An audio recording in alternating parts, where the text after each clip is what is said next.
Real Madrid's 2024-25 has been massive and memorable, but in a palette of emotions. They were winning big, they were also losing big. Big stars arrived, but the biggest reasons for the failed season are two. One is the departure of Toni Kroos, and the other is related to the most talked about name at the Bernabéu right now. He has a lot of nicknames. The Turkish Messi, the next Mesut Özil. But how does the Toni Kroos successor sound to you? Is that possible? Let's find out. In order to understand the whole situation, we can't ignore the elephant in the room, the departure of Toni Kroos, and how it affected Madrid's struggles in the middle of the park. Look, the role of the number 6 in football today is incredibly important to the success of a team. You can have the most exciting players up front, but if you don't have a controller in the middle of the park to feed them with passes, you're lost. And ironically, that's been Madrid's biggest problem this season. By the way, you know the saying, you never know the value of something until it's gone? Because that's what happened to the majority of Real Madrid fans when Kroos left this summer. His role has been incredibly overlooked over the years, which is quite understandable. But when we all saw exactly how Real Madrid looked in his absence, the fans began to tremble. The fans were just coming to terms with the fact that Kroos has been one of, if not the biggest reason for Madrid's success over the last decade, but especially since the start of Ancelotti's second spell at the Bernabéu. Because his role is incredibly hard to find. I mean, think about it. Arch rivals Barcelona, they lost half a decade searching for Busquets' replacement, and now it looks like they might have finally found him in the form of Pedri, even though their profiles are quite different purely on the physical side. At all the top teams, they currently have this type of midfielder in their squads.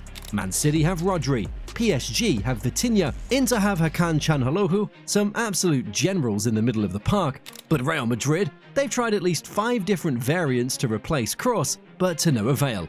Players such as Aurelien Tchouameni and Federico Valverde, they've stepped up, with both recording high numbers of touches and completed passes.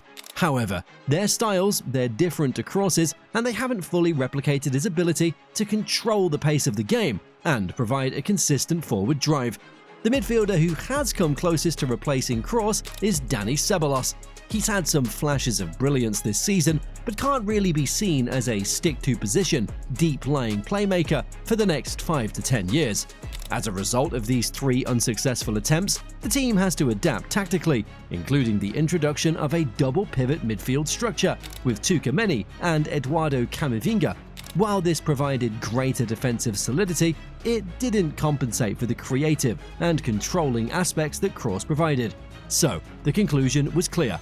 Either find a player with a similar profile to Kroos or change the entire concept of the team's midfield play.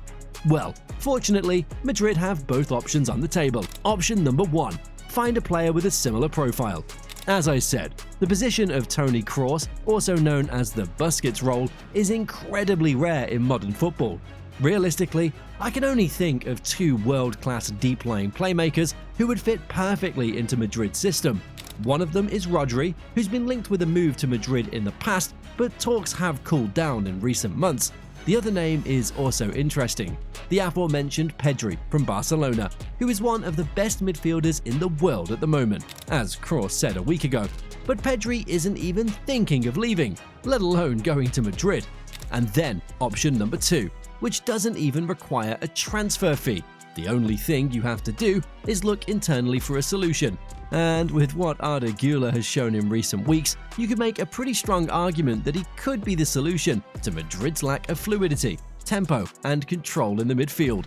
After months of little to no opportunities for him in the starting lineup, when he played it was mainly in the Copa del Rey, Ancelotti tried something different. He played him in midfield against Getafe, and his performance was so good that no one was even talking about the winning goal he scored.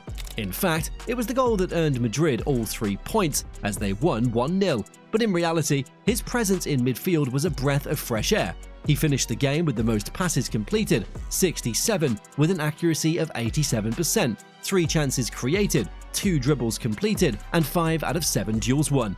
Then came Real Madrid's next league challenge, a home game against Celta. Celta had been on a roll over the last 3 months, losing only twice in their last 11 games, so Madrid needed a solid performance in the middle of the park, and well, the Turkish maestro once again caught the eye, playing a little wider this time, but delivering an even better performance. Güler finished the game with 100% passing accuracy, something he'd never done for Real Madrid before, and also a goal, an assist, and 3 chances created. Oh, and of course, he earned the respect of the Madrid faithful and Carlo Ancelotti, who was full of praise for the 20-year-old. I think Arda Güler's future will be more as a midfielder than further forward. The quality he has in building up play is phenomenal. Arda showed his quality. Today, he played in the midfield, in the number 10 position. Yes, this was not a fan tweet, not some media hype. Carlo said that. Subsequently, fans were incredibly hyped about already finding the Kroos replacement. But allow me to be clear with that. Arda Güler will never be the direct replacement to Kroos. Yes, he may be the new fresh wave of creativity for Real Madrid, but he'll never be the type of player Kroos was in his prime. To be honest, they have 2 completely different styles of play. Güler is the typical attacking midfielder or right winger who uses his dribbling, creativity and vision to penetrate defenses and create scoring opportunities. He thrives on receiving the ball between the lines and using his quick thinking to create chances out of nothing, often in or close to the penalty area. Kroos' role, on the other hand, has evolved throughout his career. In his early days at Leverkusen and then Bayern Munich, Kroos was an attacking midfielder. But over the course of his career, he's evolved into a deep-lying playmaker who excels at controlling the tempo of the game, distributing the ball with precision and orchestrating play from deep. While Kroos began his career in more advanced roles, his transition to a central midfield position was marked by his exceptional range of passing and ability to dictate the flow of the game. And to continue the example from earlier, if Arda is the one who receives the ball in tight spaces on the edge of the box, Kroos is the one who delivers that pass. This will probably give you a clear idea of their differences. In essence, Güler may not replace Kroos' role, but he brings his own unique qualities to the team. His emergence, it offers Real Madrid a different dimension in midfield, one that emphasizes creativity and attacking ability. As he develops, the Turkish international has the potential to become a key figure in Real Madrid's attacking strategies, carving out his own niche rather than following in Kroos' footsteps. To be honest, a better comparison might be that between Mesut Özil and Arda Güler. Although Özil was also a pure attacking midfielder, while Arda could occupy both central and wide areas, this comparison is much wider than one between Arda and Kroos. In conclusion, my view is that even though Güler is showing great signs of paving his way into the Madrid starting lineup, which is great news for them, they may still need to sign someone like Martin Zubimendi to play the role of controller.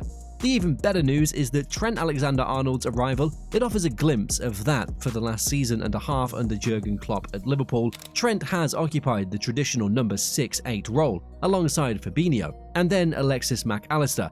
So I really think we could see him develop in that position, delivering sweet passes into the final third for Arda to work his magic. All in all, we can't wait to hear your opinion. Have Real Madrid found their new hope in the midfield in Arda Güler, or do they still need to strengthen their ranks? Share with us in the comments below. Also, don't forget to like and subscribe if you want to learn more about Xabi Alonso and why he will be the perfect man for the new Real Madrid. You definitely want to see this video right here.